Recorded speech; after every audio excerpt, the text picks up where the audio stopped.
Now, I went over recently, or in my previous stuff, the basics of what I'm wanting to do with my story. I've discussed my plot, the outline that I'm going to do with it. I also discussed,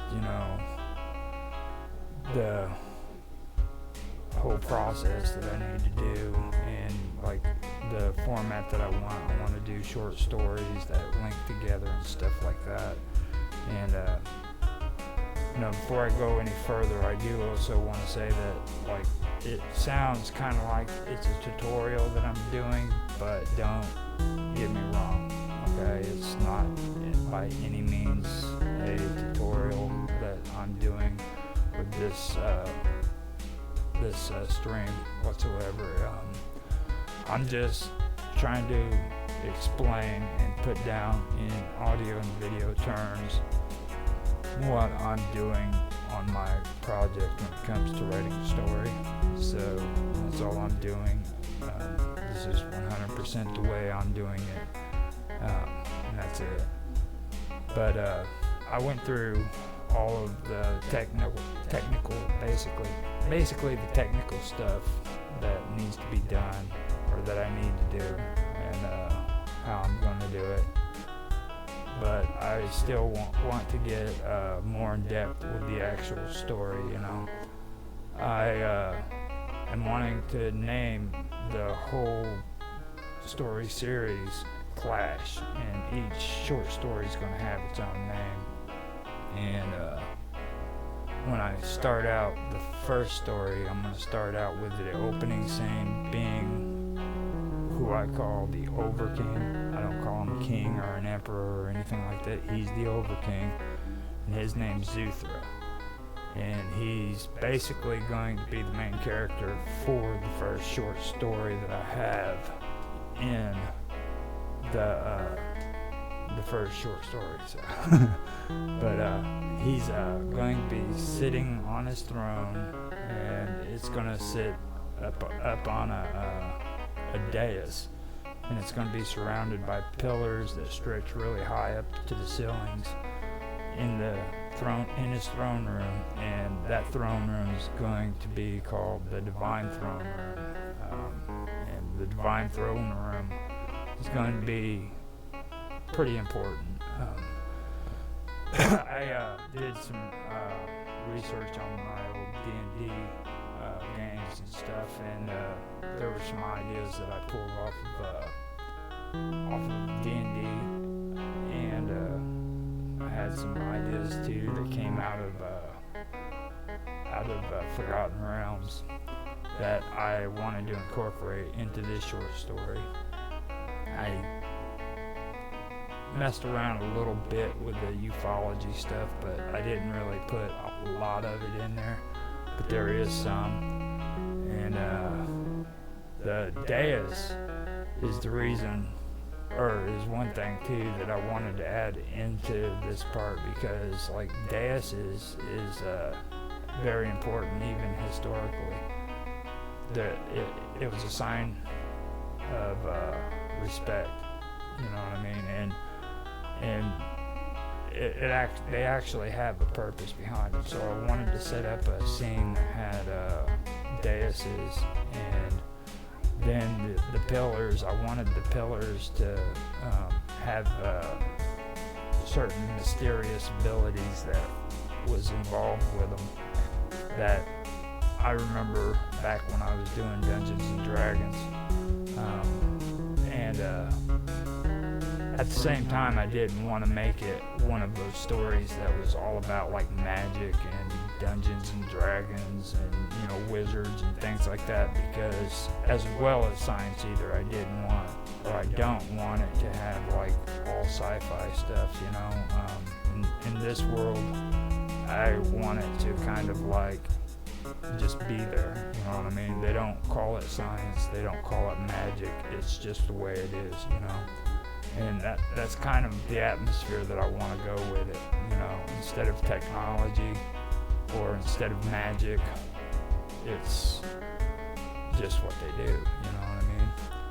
So, the pillars, I want them to stretch high into the air, and they're so high that nobody even knows if they're attached to the ceiling, you know what I mean? Kind of like the background here, that background photo is kind of what inspired, this right here is kind of what inspired me to do that, and that's kind of what I'm going after there. That's my photo, by the way, so that you guys know. That's why I put it up there. So that's kind of what it looks like. I didn't really, in my mind, envision like the clouds and everything back there, but it just looked so cool that I went ahead and put it in there. I might incorporate that into the story, but I'm not for sure if I want to. I'll leave that open for now, because like I said, I have to go moment by moment on revising a lot of the stuff that's going on in my story. My story literally has just changed from day to day, because I'm trying to do the plot and the outline and everything else. So it might stay in there. I'm not quite sure. It's a good idea. I like it like that. That's why I left it on the picture. So I want that to be the opening scene, okay? And that's all I'm putting down in my plot. I'm not getting too elaborate. It's just, the Overking Zuthra is sitting on his throne. He's on a dais, surrounded by pillars that stretch high up to the ceiling in the divine throne room, you know what I mean? So that's it. After that, I'm going to go into discussing the known planes of existence and how they consist of 6 known planes. This is kind of where I get into the ufology and like the really extreme ufology too, like people who believe in mantras and who believe in meditation, laying down in a bed and putting a wash rag over their head and saying words, and all of a sudden they're talking to a UFO, you know what I mean, or to a spirit guide. I wanted to incorporate that too, because they believe in known planes of existence, but at the same time I didn't want to get like really, really extreme hardcore with that stuff, because there's a lot of hardcore things going on in the world when it comes to people and UFOs, and I just did not want to touch that. I just kind of like wanted to tap on it, you know what I mean?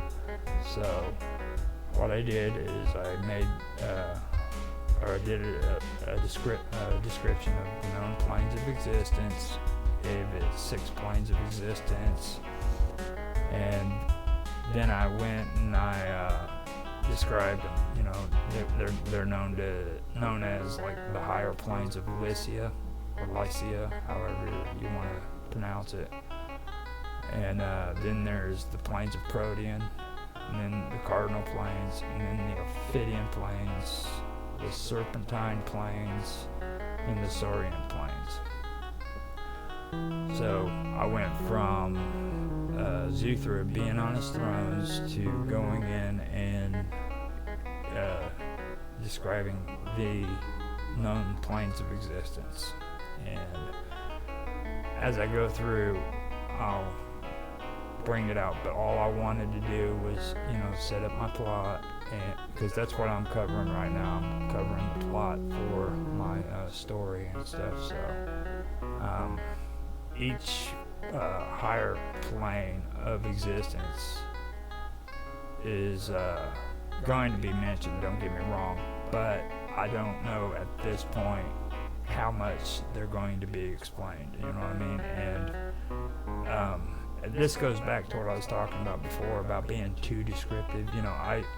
It's okay to tell a story, but don't try to over-tell a story, because it takes away the reader's imagination. When a person sits down and they want to read a story, they don't want the writer to explain everything to them in detail. So, maybe that's a route to go with that, you know what I mean? Because that's kind of what I've wanted to do. I want them to know that there's those planes of existence, but I don't want to have to get all hardcore and start,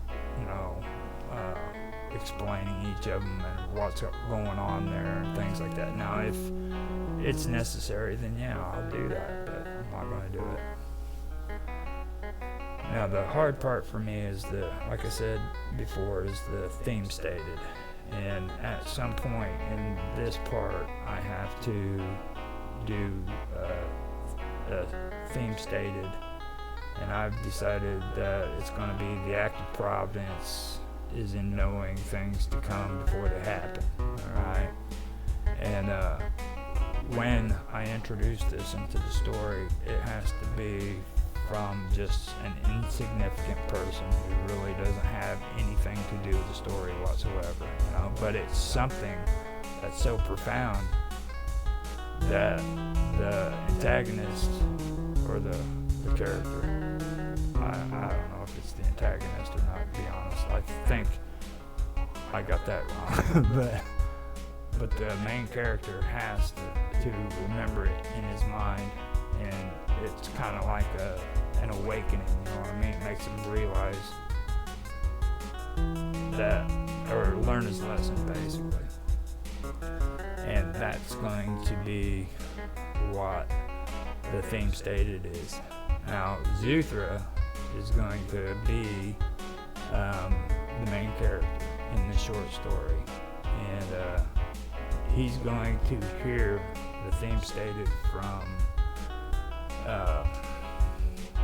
I'd like to call them priests, but there's priests that are all around the room, and there's a ritual that he has to perform where he gets up off the dais and he goes down to that pool of visions, which that's what I called it, is the pool of visions just down below him where that smoke's coming up.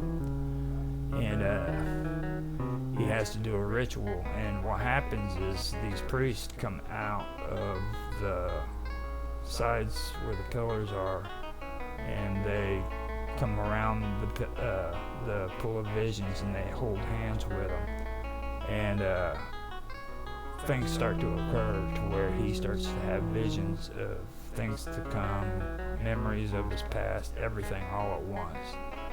And while he's holding their hands, I'm wanting, there to be some kind of transfer between him and his priests. Now, after all of that's done, they back up and they go back to their positions, and Zuthra goes back to his throne, sits down, and one of these priests steps out, and they say the act of providence is in knowing of things to come before they happen. Alright? So it's put in at this point, and it's somebody insignificant. It's not like a part of the B story or anything like that. But that might change, I don't know. It all depends. And this is just for this short story. I'm going to do that with each short story that's connected to one another, all of them, you know what I mean? So, but that's what I did there. Now, after that, I'm going to go through the relationships with Zuthra and his wives. And this is what I was talking about in visions, where he's around the pool of visions. He starts having visions of the past, present, and the future all at once, just coming over him. And Zuthra starts to remember how he did what's referred to as the Great Seduction. And the Great Seduction is how every Overking marries their wives. They choose the wives they want, and they don't have just one, they have more than one. But they choose their wives, and they perform the Great Seduction on them, and they enter their minds and with abilities, and they claim each of their wives, and then consummate the marriage, okay? And the reason why they do that is because it's the survival of the bloodline within the royal family, okay? Because according to the Lycian tradition, that's the utmost importance of it, all of it. It's very important that the royal family's bloodline survives from one generation to another. So that's what they've decided they're going to do, is this great seduction where Zuthra chooses his wives, and he can enter their mind in one of many ways, you know what I'm saying? So, and I had to be careful about that too, because I had a lot of ideas in that whole concept, and I was getting kind of carried away with it, so I had to tame it down a lot. And what inspired me to do that was the story with Enki, okay, out of the Sumerian folklore or lore or religion, whatever the Sumerian religion, and how, and Enlil too. Enlil did it with his wife, and Enki seduced wives, and they created offspring, you know what I mean? And Enki refers to nature and the earth, which Enki is Lord Earth, Ki, and En represents Lord, so you have En, Lord, Ki, Earth. Then you have Enlil, which is En, Lord, Lil, Sky. And that's kind of where that all comes from, it's the merging of things naturally in nature, which produces something else, because the Sumerians believed heavily in agriculture and rainfall, stuff growing basically. So I thought that was pretty cool, and I was going to try to incorporate it somehow in that. But even with the old ancient texts of the Sumerians, I've got to be careful, because like a lot of that is not really, it's not too family friendly, you know what I mean? So I kind of had to shave a little bit here and there and kind of get it to where it wasn't really too much, basically. So I did that on my outline, and after I did that, I went ahead and I discussed Zuthra's wives. Okay, Ulubu, I named her. She was one of the wives of Zuthra, and how she was seduced.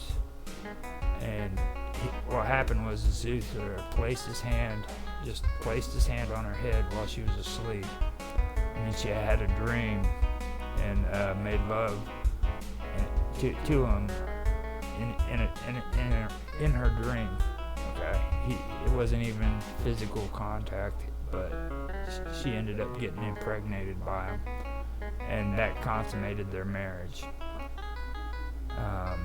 Then I didn't get too specific on Ulubu. I just, in the plot, I mentioned Ulubu, and she was a wife of Zuthra, and he seduced her in a dream. And that was it. And, well, she was impregnated, and that consummated the marriage. Then I named his second wife, which was Senti, and she was seduced by him when he entered into her mind while she was going down to the river to bathe. Okay, and what happened was, or what I'm wanting to happen in the story is, she went down to the river and bathed, and she was seduced into going into a hunt where she sees like a wild beast, and she becomes obsessed with it and hunts it, you know what I mean? And this hunt is going to take days in order for her to try to capture this beast. And each night, just before sun fell, she would lay down under a tree or something like that, and she would fall asleep. And that was when Zuthra would impregnate her within a dream, like with Lubu. And then while she's on the hunt, you know, she becomes more and more obsessed with it, and she has no idea what's going on. And I didn't get too deep into it, and I really don't want to get too deep into it right now with the story. I just wanted to kind of give a general idea of what that's about, because this is me just discussing the plot, and I don't want to get too far ahead of myself on it. So that's basically what I did for just the plot. Alright, and then after I did Senti, I did Tiana, which she is an interesting character. She's another wife of Zuthra's, and she has the way she was seduced is an unusual circumstance. Okay, her and her people tortured and killed their men. You know what I mean? They had no respect for men whatsoever. They were basically a lower form to the women, and it was a woman-dominated society. They'd keep babies that were born female, and in the plot at first I wanted it to make it to where they would kill all the males, but then I kind of thought about that, and I made some changes there, because of course they're going to be smart enough to know that they can't kill off all the males, because without the males they wouldn't have their slaves, they wouldn't have their workforce or their cannon fodder in battle, and most importantly, they wouldn't be able to have babies. So, and they you know, common sense tells you they'd know that having babies to continue the generations would be important. So I changed that around, but at first I wanted it to where they were killing off all the males and the babies and stuff. Now, after that, I turned around and I started explaining a little bit about what each woman of Tiana's tribes would do. They would torture men for pleasure, and they enjoyed inflicting pain upon men. Actually, Tiana's tribe enjoys inflicting pain on anybody, and that came out of something that inspired me from Forgotten Realms.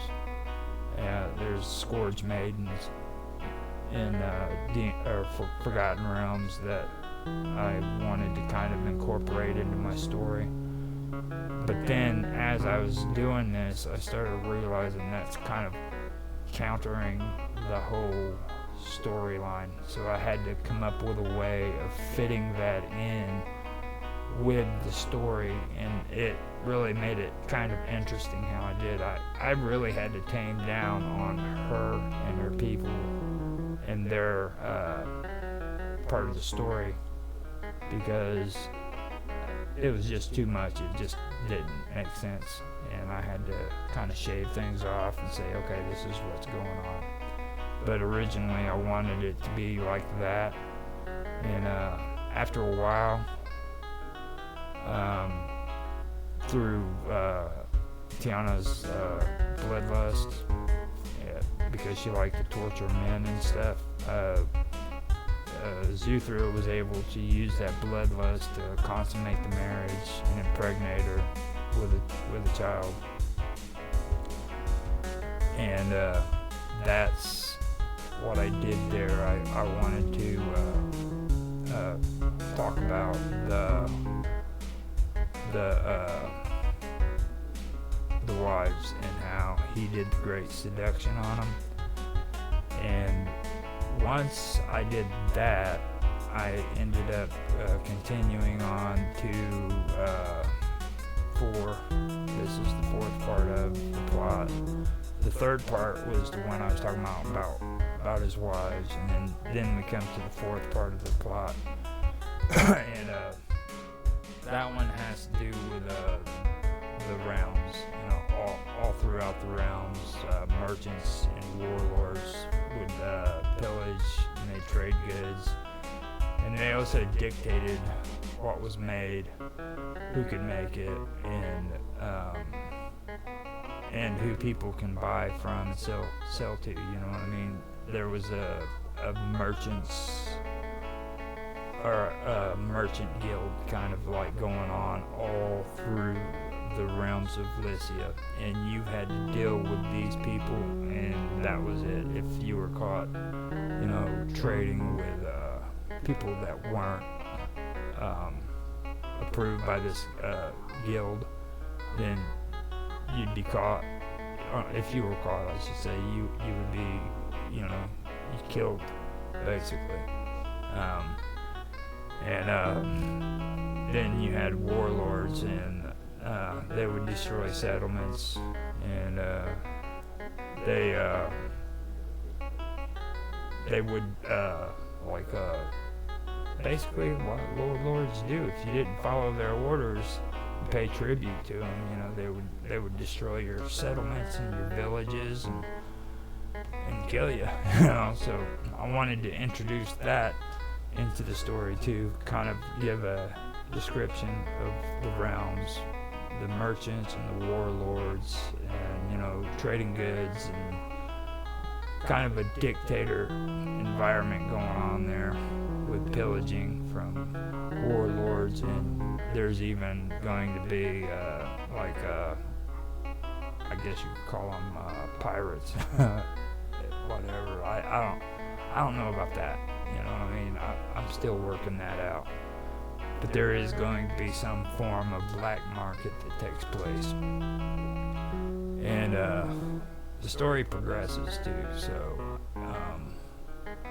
I'll get onto it and everything later on, because like I'm just explaining to you the plot that's being done. Okay, so that's 4. I moved on to the 4th part of my plot, and now I'm going to the 5th part, and this is me explaining that in Lycia there's no good or evil, there's only balance between darkness and light. You know, people don't see things as this is good, this is bad, this is good, this is evil. They see this as being darkness, and this as being light, the light, you know, things like that. And then after I do that, I come to the 6th part of my plot, and I start making or discussing, you know, how whispers are spreading across Lycia about treacherous draconian infiltrators and conspirators, you know, and how they're sowing mistrust among all the people, trying to separate, you know, the Lycian people from their leaders and stuff like that. So now you're starting to hear about the draconian, you know what I mean, and how they're the evil enemies, and they have infiltrators among the humans. The draconians are all, you know, Draco, which are reptilian. If anybody knows anything about ufology, and heck, I mean, well, I think Draco's in D&D too. I'm not quite sure. I think they are though, but they're 2 different things. But this is where I start incorporating the ufology into it and the reptilian aspects.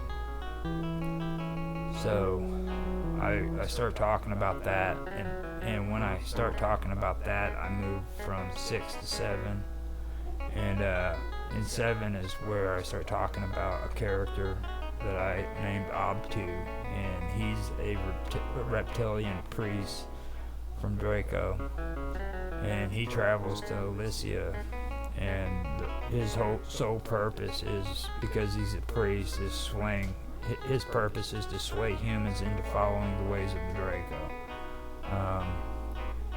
And when I start doing that, I create characters called imams, or imams, and they are basically leaders who become or proclaim themselves as self-proclaimed satraps, and Zuthra is forced into decreasing the power of the imams, because they have a lot of power among his government. So in order for him to keep the power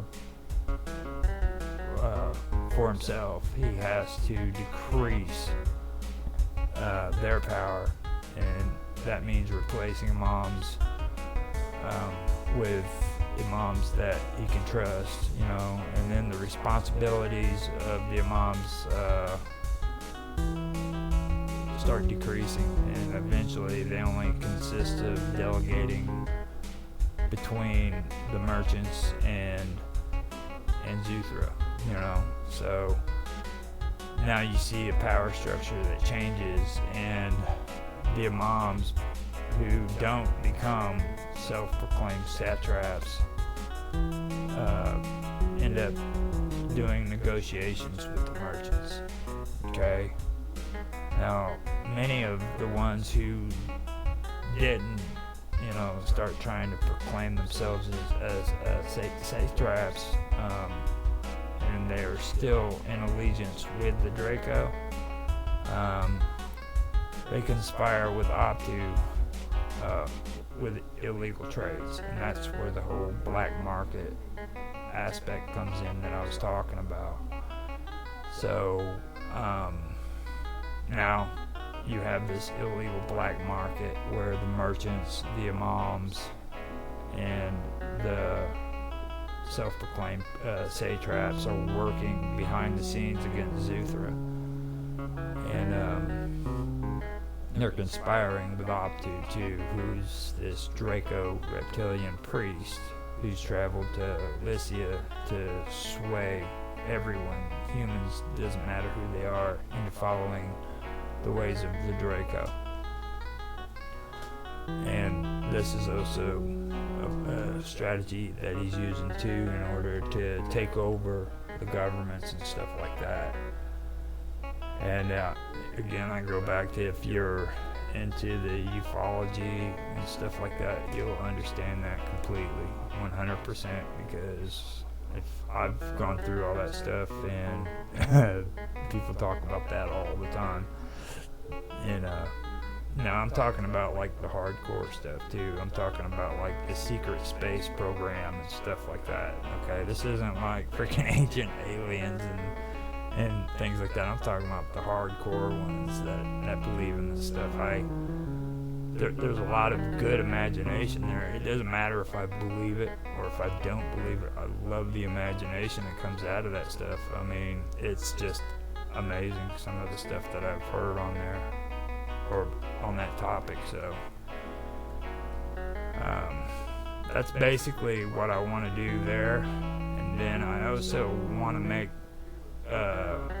human slave trade and genetic research a part of that illegal trades that's going on between the Draco and the satraps and the imams, because like I said, it goes into the ufology and what I was talking about.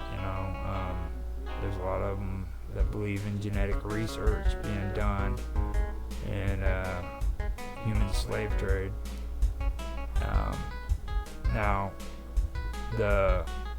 next part, I got that inspiration from Forgotten Realms, and it's about a drug that converts humans into mindless followers of whoever has that drug, you know what I mean? So if they take these drugs, they just become mindless followers, and they're obedient and willing to do whatever they have to in order to have that drugs.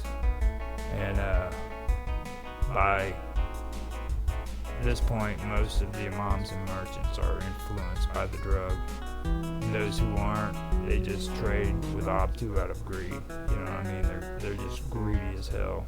But the other ones are basically being influenced by this drug that Obtu has created himself. So now, once I get to that point, what I wanted to do is I wanted to move on to 8, which is Obtu being captured, and he's imprisoned. And when he's in prison, he's imprisoned within the lower levels of Zuthra's palace. The divine throne room is above it, okay? And this is the place where the imams and Zuthra, the imams who Zuthra trusts and Zuthra, they can closely monitor him and, you know, every move that he makes. So I wanted to get into that. And after I was done there, then I moved from 8 to 9. And with the 9th part of my plot, it's where Zuthra discovers the truth. He discovers that Tiana, his wife, has has committed treacherous acts of betrayal. Okay, she betrays Zuthra and sides with his enemies, and now they're drawing in for the kill. So, like, all of Zuthra's enemies are now closing in on him, and his wife Tiana is a part of them. She betrays him, and they're ready to swoop down on him. So he's in a world of hell. You know what I mean? Now when that starts, or when that's done, I go from 9 to 10, and this is where I start describing things like hellish flames that fall from the sky and burn all the cities below, you know. And this isn't just on one planet, this is like all through the realms, and this kingdom is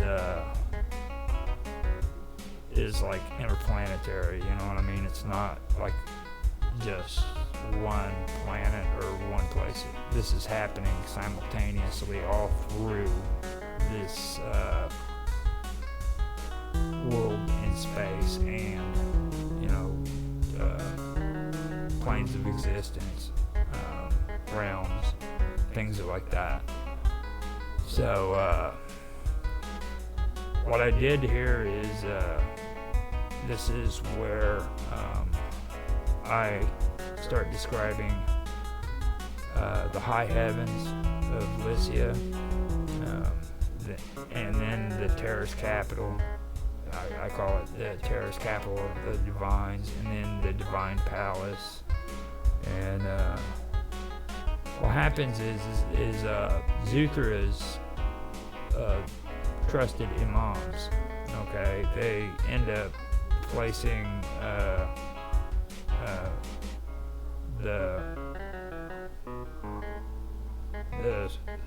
city and the divine capital, you know, the divine capital and the divine palace, they place it on a separate plane of existence. And right here is where things kind of get complicated too, because like, I had to be careful about how I played this out, because I wanted to keep Obtu in the story. And then I had to fit Tiana's treacherous acts in. And not only that, but like it's kind of hard to explain, like the Divine Palace, you know what I mean, and the terrorist capital. I also had to make it to where it fit, where they were basically transferred into a separate planes of existence away from the other ones. And I'll get into that later on, but right now, like I said, I'm just going through the actual plot and I'm kind of explaining it to you, but that's where that is, and I don't want to get too far ahead. Now, when they separated this from the other planes of existence, they also intentionally, maybe, I'm not quite sure, maybe unintentionally, it's all in how I do this, but they also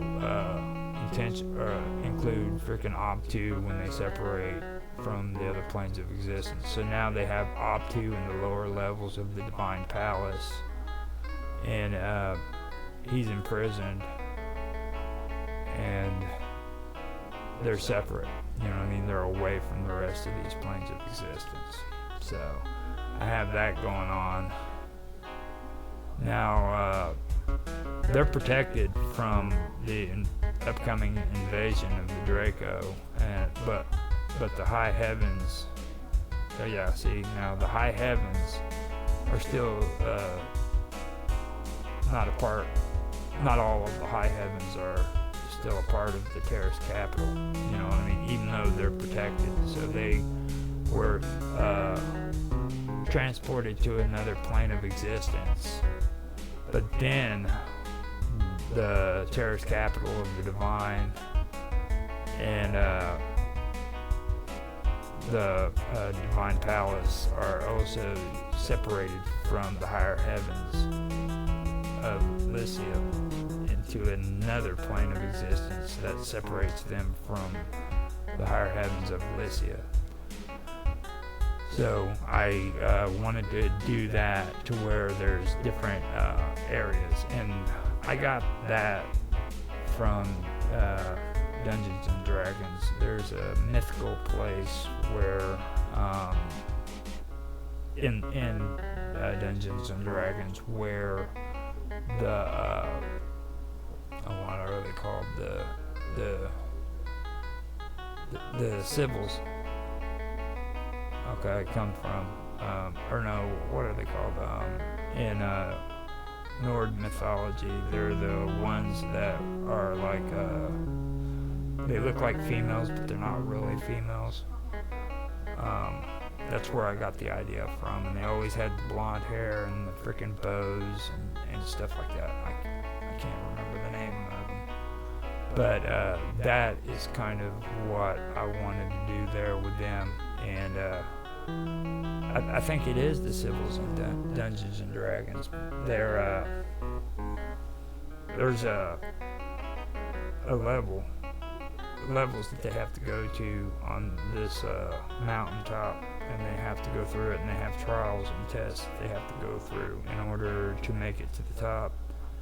And in the newer versions, there's even more than one mountain, but originally it was just one mountain, and they had to do that, and this was in Dungeons and Dragons, and I'm just telling you guys kind of basically the concept for that, and that's kind of what I wanted to incorporate here. I wanted to create an environment where you have to go through trials and tribulations in order to get to this divine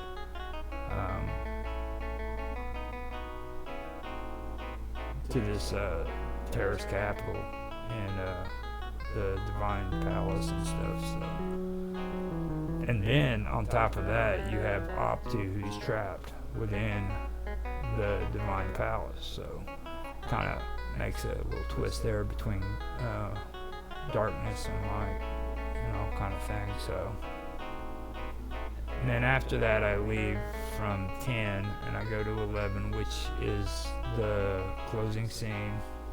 And that's like on the opening scene, you know what I mean?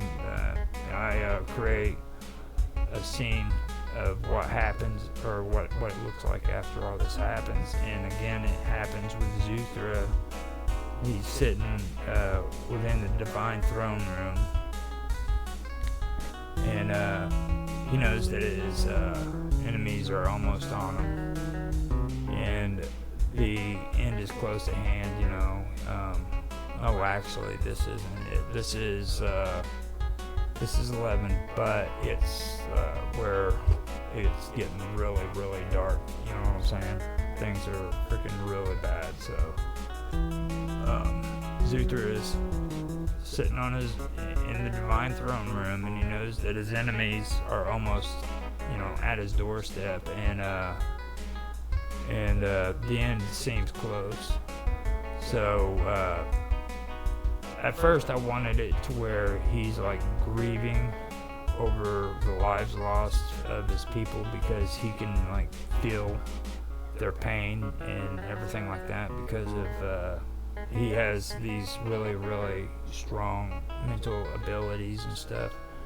But then I kind of tamed that down too, you know what I mean? He could feel, you know, that entire families were being lost, and without any warning whatsoever, you know, and he was feeling it like bursts of energy busting out on him and everything. And within his visions, he can see, you know, people being gathered up by the Draconian and being used as like food supply. And then if they aren't being used as a food supply, they're being used for experimentation in genetics and stuff. And then he turns around and he seems drained, basically, is what it's going to be like. Like Zuthra is the force that was within him that made him strong seems like to have been drained out of him, and he's feeling a lot of shame and guilt, you know, self-pity and pain, basically. And this isn't the end scene. I want to make that clear. This is another step that I needed to do. So it's getting close to it, though. That's what I had to do. And then from 11, it went to 12. And this is where all of a sudden he awakens from a premonition. And all of the stuff that he had just seen was just a premonition to him. And but he still remembers what he saw. And the imams and the Draconian plot and all that, and all the stuff that hadn't happened yet. He knew that what he saw was real, you know what I mean, and it was going to happen, and he even knew that it was going to happen soon. So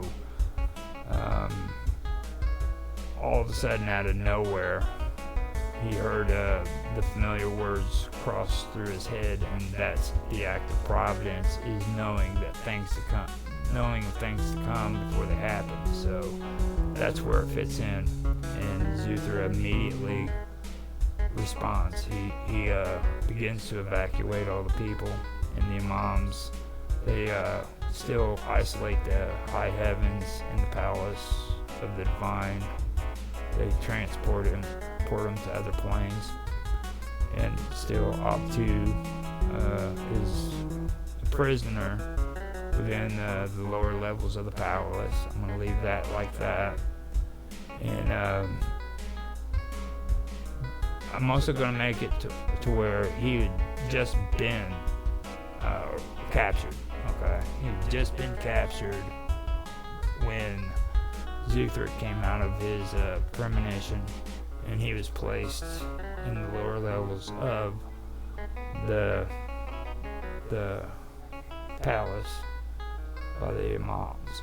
So after that, I will go through, and I'll go from 12 to 13, and that's where I describe a mass exodus, and then I'll describe the draconian invasion and how it begins, and all the deceived followers who are following the draconian, they stay behind because through the exodus, because of course, you know, they're waiting for their new masters.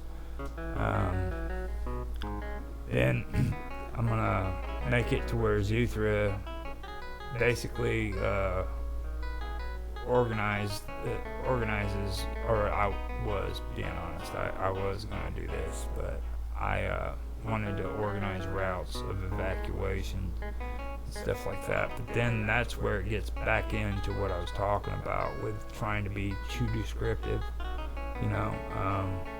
So I tamed it down on that. I wanted to keep it really really simple, basically, you know, let the reader have their own imagination and think it through for themselves and stop trying to describe everything to them. So, but I did that, but I did make it too to where he chose planets where they would travel to, you know what I mean, and where they would eventually resettle. And I described merchant ships. You know, they would load passengers on, the ones that didn't betray Zuthra, of course, and join with his wife and the Draconians.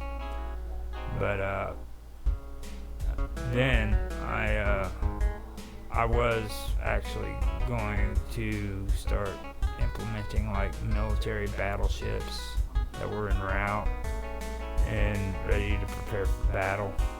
And how when they fell out of hyperspace, on their arrival they were destroyed, like just destroyed as soon as they fell out, because the draconian fleets were there to meet them, you know. Things like that. Kind of put the whole space thing into everything that I'd already been discussing, you know, which is, for me, that's kind of like a I don't know if anybody had ever been a fan of like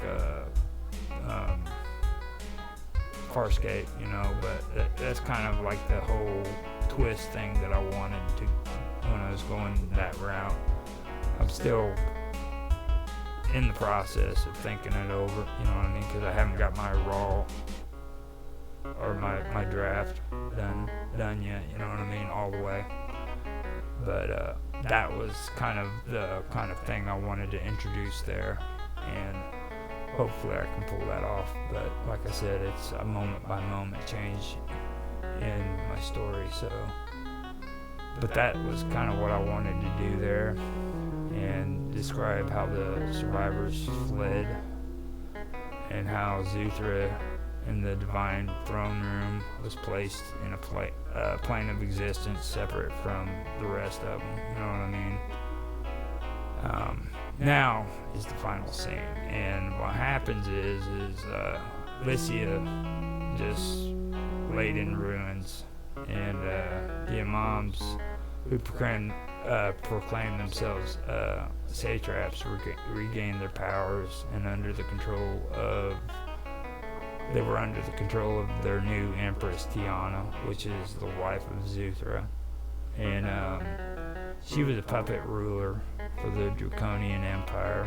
And these Draconian rulers would speak telepathically through human slaves. You know, they'd never openly be there to talk. They would always talk telepathically through their human slaves. And these were slaves that were captured during the invasion. Then followers of the Draco too, you know what I mean? It captured during the invasion and then converted to followers and stuff like that, you know. they eventually only heard, the message of their masters, because they were all converted through the drugs that I was telling you I'm going to incorporate, and I made it to, I'm going to make it to where eventually later these slaves and followers would flee also, because Tiana slowly gave into frickin' darkness, you know what I mean? The darkness was within her mind. She would offer humans to the Draco as payment for her rule, and then she began to desire more pain and suffering from everybody, until that was all that she enjoyed. Soon Lycia became desolate. It was a desolate memory and a lost civilization,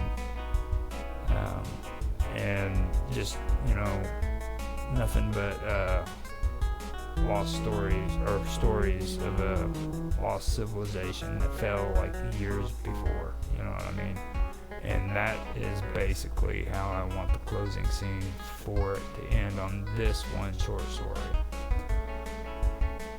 So I hope you guys really enjoyed this. I enjoyed sitting down and kind of explaining it. It's been a while since I've had to go through the plot like that.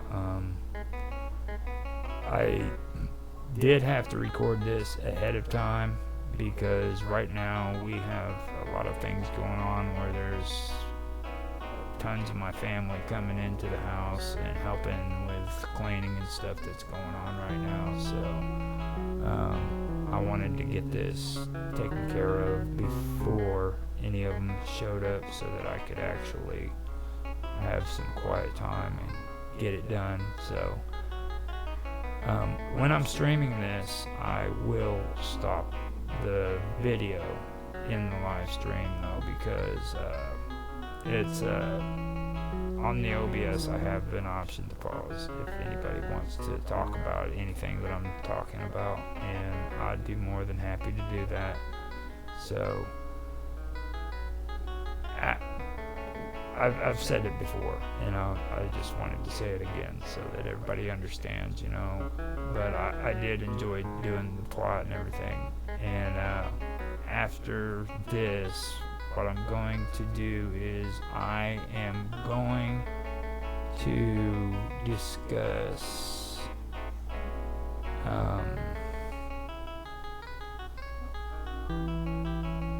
the Draco, maybe. I might get into the Draco, because I believe I do have that done. I can get some good stuff going. I don't think I have the plot all the way done on them yet, but I want to do something with the Draco and get more of the story explained there too. So be back soon.